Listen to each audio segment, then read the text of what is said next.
I'd ventured away from the regular tourist trail and onwards about 230 kilometres to the town of Sangkhlaburi. This small outpost is very close to the Myanmar border, and you're more likely to hear Burmese, Mon or Karen being spoken here than Thai.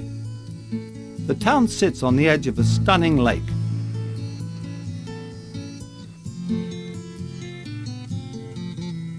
This is Lam Lake, a huge man-made lake which was formed when a dam was constructed across the Queno River in 1983. And the river actually submerged an entire village at the confluence of the three rivers which now feed the reservoir. And the little town of Sangkhlaburi came later with its Burman, Karen, Thai and Mon populations. And just behind me is a little Mon settlement, and we crossed Thailand's oldest wooden bridge to get there, with its little thatched houses and dirt paths. Well worth a look. I was spending a few nights at the cosy Burmese inn on the edge of the lake. Austrian owner Armin Hermann and his Thai wife escaped the city to build their own version of paradise. They've also become local experts on the cultural mix of the area. It's mainly people who search for adventures and want to hang out in nature. Yeah, you won't find discotheques and high life here like in Pattaya and other places in Thailand. It's a funny place here. Sangkhlaburi is not quite like Thailand. It's a mixture of Burma and Thailand. There's just a few thousand Thai people living here, and most of them just came from Bangkok 15, 20 years ago. Most of the people living here, like over in the Mon village, are originally Burmese refugees who came across the border in 1948, 1970s.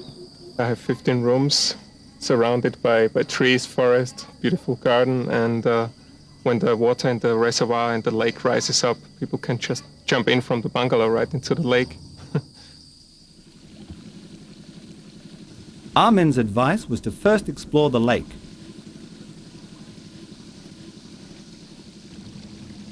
Along the shores, fishermen and their families toil at an ancient practice. We rode over the remains of the village that was flooded when the dam was built. Now, all that's left of the old city of Sangkhlaburi, which was submerged 18 years ago, are these little bits of a Mon temple that's just appearing out of the water. And it's very tranquil and very nice just cruising on the lake.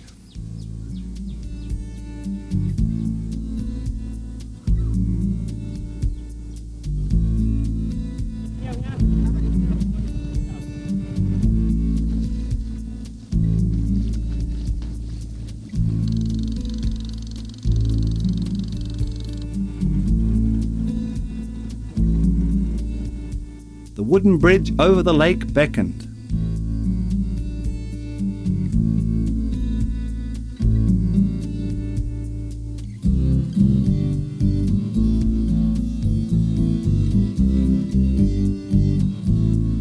This 400-metre wooden bridge, 25 metres high, took 6 months to build, and it was financed by the abbot of the Mon Monastery, with much of the wood coming from the Thai Forestry Department.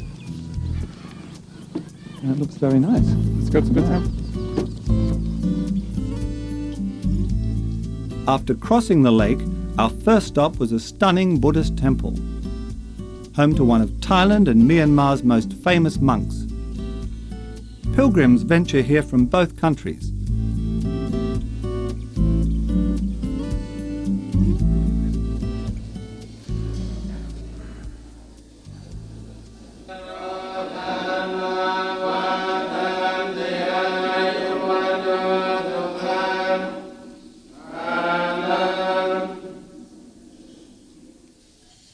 We're inside the Mon Monastery in Sangkhlaburi, and this is the religious centre for all the Mon people living in Thailand.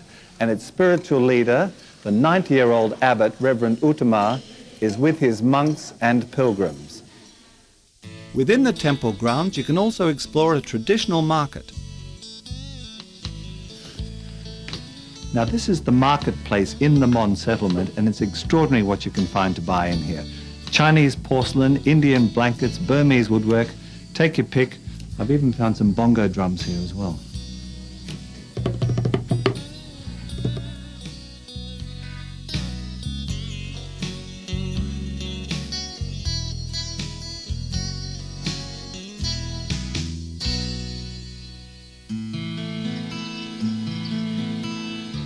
was time to visit the village. This is a community of about 8,000 Mon people, former refugees from Myanmar who can trace their ancestry back to North India. There are about 1,000 homes in the village. Life here is simple and the community is close-knit, yet welcoming to visitors.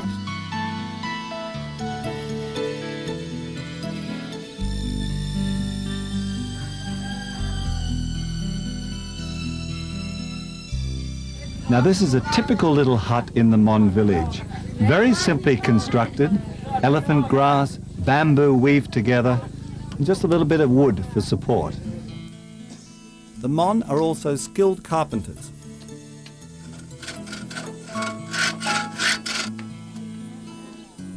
The local children will even show you some of their favourite pastimes. But it was that time of day. School was about to start, and if I wanted to meet any more local children, I had to make my way to the schoolyard. I was about to have a lesson in multiculturalism.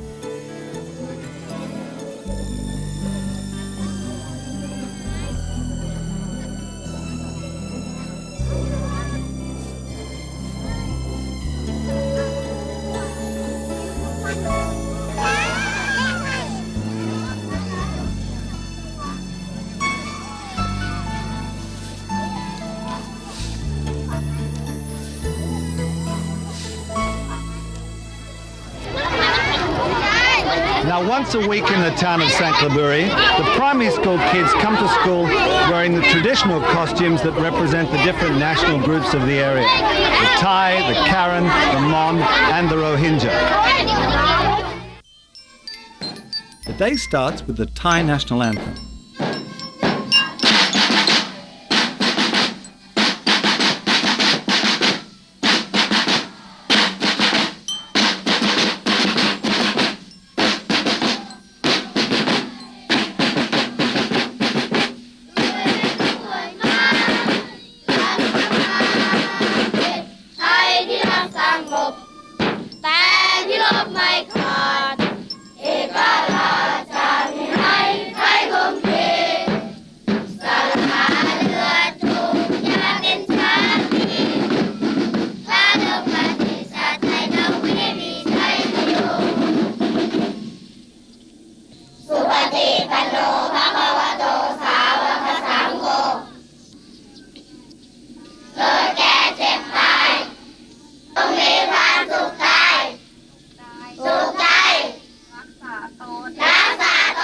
After prayers, it was time for lessons to begin and time for my journey to continue.